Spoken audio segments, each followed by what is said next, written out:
नमस्ते जी।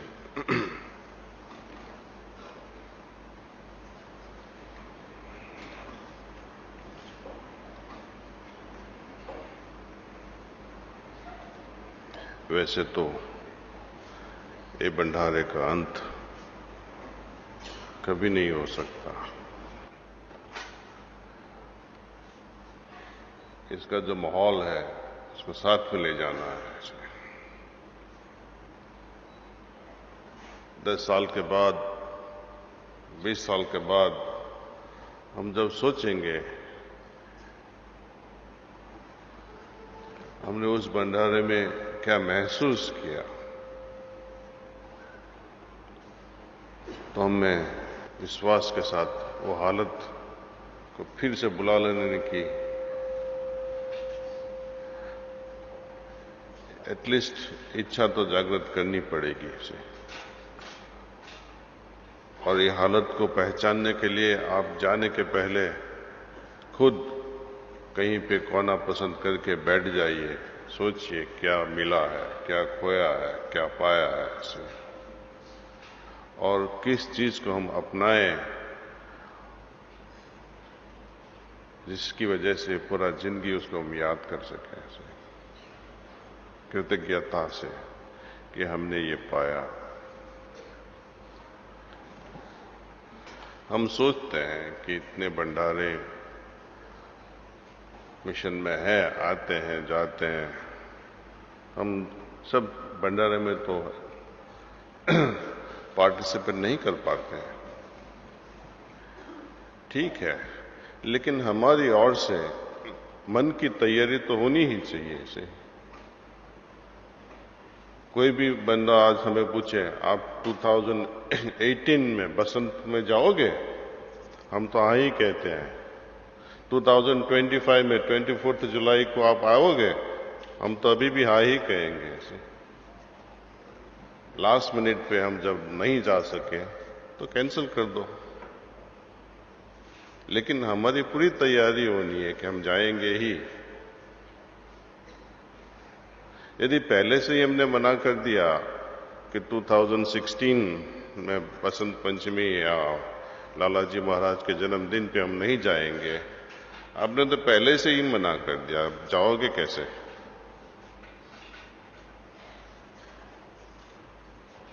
तो मन की बाजी कभी कभी अपन को गलत रास्ते पे ले जाती है। अपने पे खुद लिमिटेशन रख देते हैं, सीमा रख देते हैं कि हम नहीं कर पाएंगे, तो आप खुद नहीं कर पाओगे, भगवान भी नहीं उठा के ले जाएगा आपको। तो इसी तरह छोटी छोटी चीजों में भी हम जब मन की बाजी लगा देते हैं, जैसे ध्यान में, जब ध्यान में बैठते हैं उसके पहले ही हम सोच लेते हैं कि आज जल्दी नौकरी पे जाना है, 10 मिनट कर लेते हैं, पहले से ही टाइम नक्की कर लेते हैं। क्यों? उन पे छोड़ दो, जब वो खत्म कराएंगे तब उठेंगे। दूसरा समस्या है, ध्यान में हमें ऐसा ही अनुभव होना है, खो जाना है। क्यों खो जाना है तुम्हें? मालिक को शायद वो खो जाने की हालत आपको देना नहीं है आज तो हमारा जो भाव है ध्यान के पहले, न तो समय की सीमा बांधनी है, न अनुभव की कि प्रभु हमें ऐसा अनुभव करवाइए। भूल जाइए सब। मालिक को यही प्रार्थना करनी है कि आप जैसा भी अनुभव कराएं हमें, शॉर्ट टाइम का हो या लंबे टाइम का हो, ये ऐसा हो या वैसा हो, हमें कुछ नहीं चाहिए। जैसा करवाना है ऐसा करवाइए इसे। अनुभव बनाने की बात नहीं करता हूं, कल मैंने और कुछ बात कहा था। बनने के लिए हमें दृढ़ निश्चय करना कि यही बनना है हमें, और वो बनने के लिए हमें क्या क्या करना पड़ता है हमें खुद करना पड़ता है। कई लोग बोलते हैं मालिक की कृपा से सब कुछ हो जाएगा, अच्छा भाव है, अच्छा एटीट्यूड है,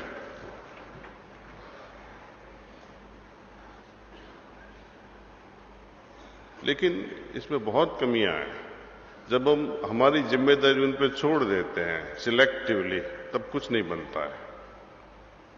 दिल से हम छोड़ देते हैं कि प्रभु अब आप ही संभालो, तो कुछ बात बनती है। लेकिन हम जब जिंदगी से तौबा तौबा हो जाते हैं, हार जाते हैं, बाद में कहते हैं मालिक आप संभालो, नहीं होएगा।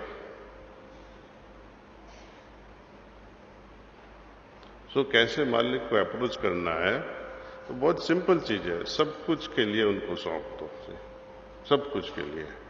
तो इसके लिए प्रार्थना से सौंपना पड़ेगा, हार से नहीं। जब सरेंडर करते हैं, समर्पण करते हैं लोग, जैसे युद्ध में समर्पण वो कर दिया, हार गए लोग, बंदी बन गए।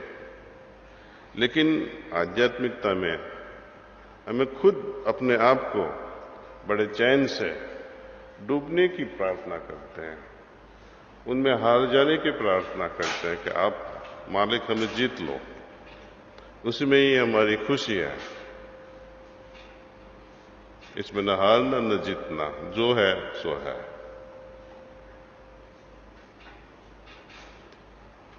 कल हम कुछ बता रहे थे संस्कार के बारे में, जिसकी वजह से मुझे नींद नहीं आई कि कल, तो बार बार यही ख्याल आता रहता है कि ये इच्छा ही बड़ी चीज है जो हमें रोक के रखती है। जैसे पतंग का उड़ना चाहता है पूरे, लेकिन एक धागा रह जाता है उसका, वो भी काट डालो, उसको छोड़ने दो, उसको उड़ने दो। संस्कार भी ऐसा चीज है, मालिक धीरे धीरे धीरे धीरे धीरे सब निकालते रहते हैं, लेकिन बाद में ऐसा समय आ जाता है कि हम और बनाते जाते हैं संस्कार, और वो सिलेक्टिवली अपनी जिद की वजह से बनते हैं वो। और जब जिद की वजह से अपने संस्कार बनते हैं, वो मालिक भी नहीं निकाल सकते हैं।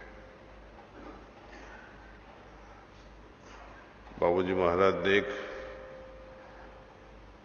उदाहरण दिया है, एग्जाम्पल है कि नदी में से पानी तो जाता है, जीवन में अपना जीवन का फ्लो भी चलता है संस्कारों की वजह से। वहां नदी चलती है पानी की वजह से। जब नदी में से पानी निकाल दिया, जैसा कि जीवन से संस्कार निकाल दिया, ठीक है, लेकिन फिर से बारिश आएगी तो फिर से वही नदी के बहाव में चलता रहेगा पानी फिर से। तो कहते हैं कि जो नदी का जो बेस है, नदी का स्तर है, स्थल, उसको भी डिस्ट्रॉय कर दो, जिसकी वजह से न संस्कार बन पाए न संस्कार रह पाए। जिसको बाबूजी महाराज ने एक टर्म दिया है, लिविंग डेड कंडीशन। ऐसा नहीं है कि हम मर जाएंगे, नहीं, जीते हुए भी हम ऐसी हालत पैदा कर लेते हैं, क्योंकि सब कुछ उन पे सौंप दिया है। तब कौन जीता है और कौन मरता है। खैर, ये बातें तो चलती ही रहेगी, इसका कोई अंत आने वाला नहीं है। उसको अभी अपनाना है। एक दो चीज भी अपनाइए आप, कर जाके एक फिक्स टाइम कीजिए कि ही समय पे मैं ध्यान करूंगा। एटलीस्ट टाइम तो फिक्स कर लीजिए हमेशा के लिए, और हर भंडारे में आने की प्रिपरेशन हमेशा के लिए रखें। 2050 में भी प्लान कर सकते हैं, अभी से ही आप, मैं जाऊंगा, ना मत कीजिए। और अनुभव के बारे में सब उन पे छोड़ दीजिए। Thank you.